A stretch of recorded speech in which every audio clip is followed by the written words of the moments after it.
नमस्कार. हे 100 ग्राम मखाने घेतले आहेत. हे आपण कढईमध्ये चांगले कुरकुरीत होईपर्यंत आपण भाजून घ्यायचे आहे. 1 चमचा तूप टाकलं आहे याच्यामध्ये, म्हणजे चांगले कुरकुरीत होतील. आणि गॅस कमीच ठेवायचा आहे. कमी गॅसवरती आपल्याला हे मखाने चांगले भाजून घ्यायचे आहेत. हे बघा चांगलं त्याच्यावर हे बघा असं तुटायला लागले की समजायचं आपले मखाने भाजून झाले. तर मखाने काढायचे. आणि हे 100 ग्राम बदाम घेतले आहेत. बदाम पण आपण चांगले भाजून घ्यायचे आहेत. हे बघा आता ह्याच्यावरती थोडेसे डाग पडायला लागतील तर समजायचं आपले बदाम भाजले आहेत. म्हणजे 4 मिनटं, मखाने 5 मिनटं भाजून घ्यायचे, कारण त्याच्यामध्ये जरा लबलबीत असतात मखाने, तर जरा त्याला टाईम लागतो.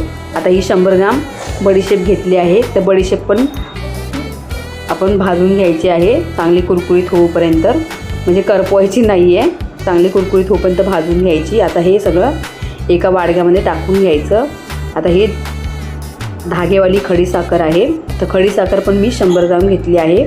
आता ही खडीसाखर त्याच्यामध्ये आपण त्याच्यातला धागा काढायचा आणि खडीसाखर चांगली बघा फोडून घ्यायची, फोडून बारीक करून घ्यायची आणि हे त्याच्यामध्ये टाकून घ्यायचं.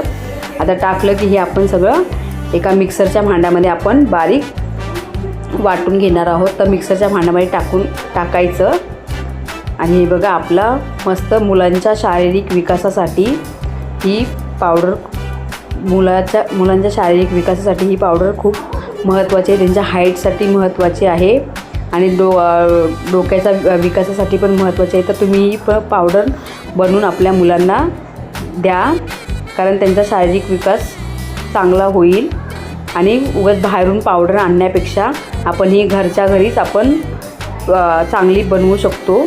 तर मग कशाला बाहेरून आणायचं. आणि ही चॉकलेट पावडर जर मुलं जर हे खायला नाही बोलत असेल, हे 1 चमचा दुधामध्ये 1 चमचा पावडर टाकून द्यायची 1 ग्लास दुधामध्ये. आणि जर खायला मुलं जर थोडं हे करत असेल, नाटक करत असतील, तर मी ह्याच्यामध्ये एक युक्ती केली आहे. ह्याच्यामध्ये हे बघा 2 चमचे ही कोको पावडर टाकली आहे, कोकोआ पावडर ही टाकायची, म्हणजे हा चॉकलेट फ्लेवर होऊन जाईल.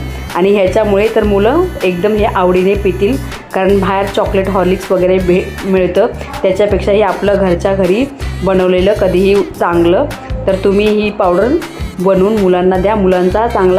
मुलांच्या आवडीचंही होईल आणि आपल्याला पण मुलांनी चांगलं पौष्टिक खाल्ले पदार्थ हे आपल्याला समाधान होईल. तर तुम्ही आपल्या मुलांसाठी एवढंच तर करू शकता. ही पावडर बनवून द्या. मुलांचा शारीरिक विकास चांगला होईल, त्यांची बुद्धिमत्ता चांगली होईल. आणि माझ्या रेसिपी आवडत असेल तर प्लीज माझ्या चॅनलला सबस्क्राईब करा, लाईक करा आणि शेअर करा. धन्यवाद.